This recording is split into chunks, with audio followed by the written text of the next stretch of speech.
السلام علیکم۔ آج ہم سورہ نبأ کی آیت نمبر 1 سے 5 کے بارے میں بات کریں گے، اور بیچ میں کہیں کہیں ہم رک کے قرآن مجید کی ترجمہ تفسیر سے ہٹ کر ذکر کریں گے تاریخی پس منظر کا بھی۔ تو ابتدا کرتے ہیں آیت نمبر 1۔ بسم اللہ الرحمن الرحیم۔ پہلی آیت ہے اما یتساءلون، دو الفاظ ہیں اس میں، اور اس کا ترجمہ ہے یہ لوگ کس چیز کے بارے میں پوچھ رہے ہیں۔ جو لفظ یتساءلون ہے، اس سے مراد صرف سوال کرنا نہیں بلکہ اس میں اعتراض، بحث اور جھگڑے کا پہلو آتا ہے۔ تو اللہ تعالیٰ فرما رہے ہیں کہ لوگ کسی بارے میں جھگڑا کر رہے ہیں اور اعتراض کر رہے ہیں اور آپس میں بحث مباحثہ کر رہے ہیں۔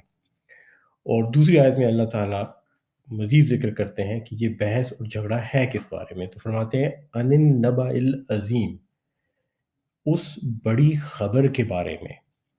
اب نبا جو ہے عربی زبان میں یہ صرف خبر کے لیے استعمال نہیں ہوتا، یہ خاص قسم کی خبر کے لیے استعمال ہوتا ہے۔ عام خبر کو خبر کہتے ہیں، اور نبا وہ خبر ہے جو بہت بڑی خبر ہو اور جس پہ آپ کو کچھ نہ کچھ عمل کرنا پڑے، جو آپ کو اس بات پہ مجبور کرے کہ آپ کوئی اہم قدم اٹھائیں۔ اب اس کی مثال میں آپ کو دینا چاہوں گا کہ نبا اور خبر میں کیا فرق ہے۔ تو مثال کے طور پہ یوں سوچئے کہ آپ کسی پہاڑی خوشگوار مقام میں رہ رہے ہیں اور آپ کو خبر آتی ہے کہ سمندر میں طوفان آیا ہے، تو اس کو ہم خبر کہیں گے۔ لیکن اگر آپ سمندر کے کنارے بیٹھے ہیں اور آپ کو کہا جائے کہ سونامی یا طوفان آ گیا، تو یہ نبا ہوگی، کیونکہ اس کا آپ سے براہ راست تعلق ہے اور آپ کو اس کے بارے میں کوئی قدم اٹھانا ہوگا۔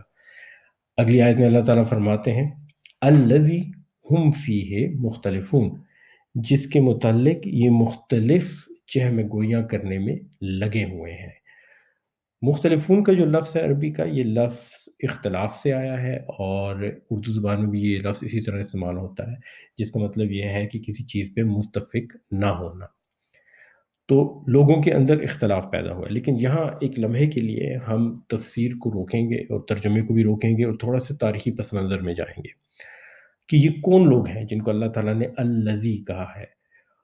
اور نبی پاک صلی اللہ علیہ وسلم کے زمانے میں جو 4 بڑے گروپ پائے جاتے تھے جزیرۃ العرب میں، ان میں یہودی تھے، عیسائی، خاص طور پہ کیتھولک عیسائی تھے، عرب کے بت پرست تھے، اور مسلمانوں کا گروہ تھا جو انہوں نے نیا نیا اسلام قبول کیا تھا۔ ان چاروں کے آخرت کے بارے میں اپنے نظریے تھے۔ یہودیوں کا نظریہ یہ تھا کہ آخرت کا ہونا کوئی ضروری عمل نہیں ہے، بلکہ تورات و زبور میں سے کہا جاتا ہے کہ آخرت کے بارے میں جو جو باتیں تھیں وہ انہوں نے نکال دی تھیں، اور ان میں آج بھی ایسے فرقے پائے جاتے ہیں جو مکمل طور پہ اس چیز کے خلاف ہیں کہ آخرت میں دوبارہ زندگی حاصل ہوگی۔ عیسائیوں کے اندر کافی مختلف آراء پائی جاتی تھیں۔ جو انجیل شریف ہے اس میں باقاعدہ آخرت کا ذکر ہے، مرنے کے بعد زندہ ہونے کا ذکر ہے، لیکن پھر بھی عیسائیوں کے کئی گروہ ایسے تھے جو اس بارے میں شک بھی کرتے تھے اور کچھ اس کو مکمل طور پر جھٹلاتے بھی تھے۔ جو بت پرست تھے اور دیگر مذاہب کے لوگ، ان کے ہاں 4 مختلف تصورات پائے جاتے تھے اس بارے میں۔ پہلا یہ کہ زندگی موت کے ساتھ ختم ہو جاتی ہے اور اس کے بعد کچھ نہیں۔ دوسرا یہ کہ انسان کی روح نکل کر اللہ کی ذات میں سما جاتی ہے، جو یونیورسل روح ہے، نروان حاصل ہوتا ہے جس طرح بدھ مت میں ہے۔ تیسرا یہ کہ مرنے کے بعد روح کسی اور جسم میں جاتی ہے، ایک انسان کی روح نکل کے کسی جانور کے جسم میں جا سکتی ہے۔ اور چوتھا یہ کہ مرنے کے بعد جسم ختم ہو جاتا ہے اور دوبارہ کبھی نہیں پیدا کیا جائے گا، اور انسان صرف روح کی شکل میں رہتا ہے۔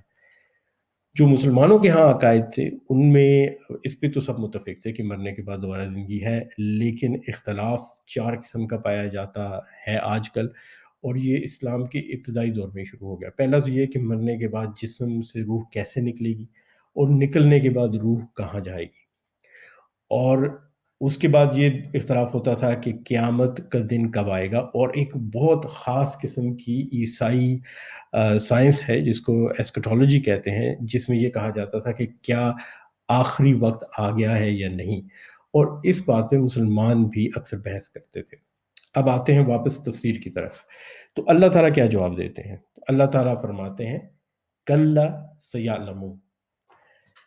اب کلا کا جو لفظ ہے اس کے مختلف معنی ہے۔ اب اگر آپ اس کو ملا کر پڑھیں تو اس کا مطلب مختلف ہے، اور اگر اس کو الگ الگ پڑھیں تو اس کا مطلب مختلف آتا ہے، اور دونوں صورتوں میں پڑھنا جو ہے وہ قابل قبول ہے۔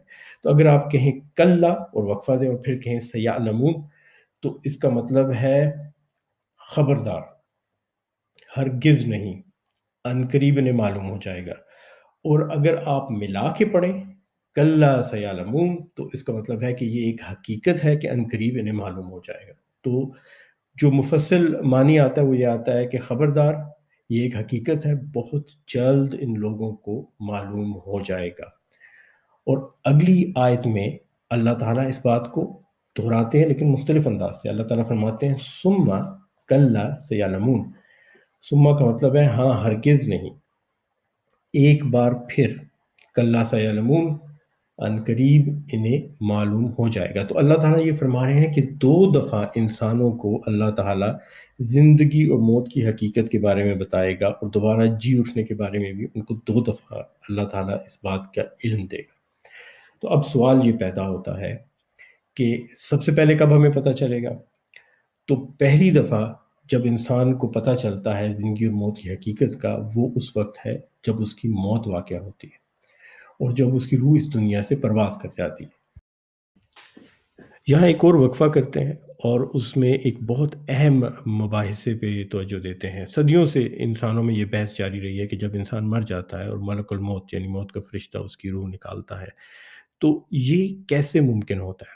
خاص طور پر لوگوں میں یہ اختلاف پایا جاتا تھا اور اب بھی ہے کہ ایک وقت میں جب بہت سے لوگ دنیا کے مختلف حصوں میں مر رہے ہوں، ہزاروں کی تعداد میں مر رہے ہوں، کوئی طوفان، تباہی، بربادی آ جائے، تو ایک ملک الموت، ایک موت کا فرشتہ ان سب کی روح کو ایک وقت میں کیسے نکالے گا؟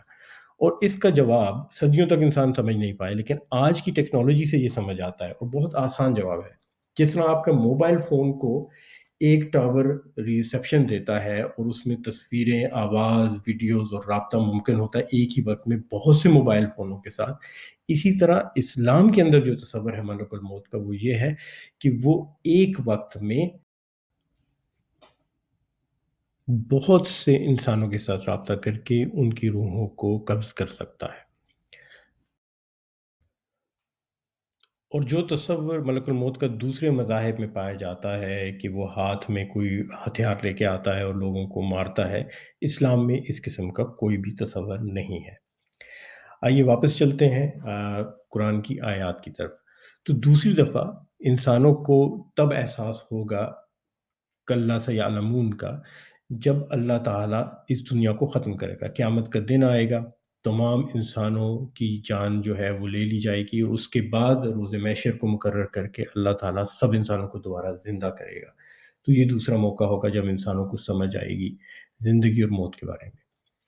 اب واپس چلتے ہیں قرآن مجید کی آیات کی طرف، اور یہاں میں ایک چیز آپ کو دکھانا چاہوں گا کہ اگر آپ ان پہلی 5 آیات کو پڑھیں، اما یتساءلون عن النبأ العظیم الذی ہم فیہ مختلفون کلا سیعلمون ثم کلا سیعلمون، تو آپ کو نظر آئے گا کہ یہ جو الفاظ ہیں یتساءلون، مختلفون، سیعلمون اور پھر ایک دفعہ پھر سیعلمون، یہ سب آپس میں ہم آہنگ ہیں، ان کا ایک ہی ردم ہے، اور یہ ان سے مختلف ہیں جو بعد کی آیات ہیں۔ اگلی آیت ہے الم نجعل الارض مہادا والجبال اوتادا، تو مہادا اور اوتادا آپس میں ملتے جلتے ہیں۔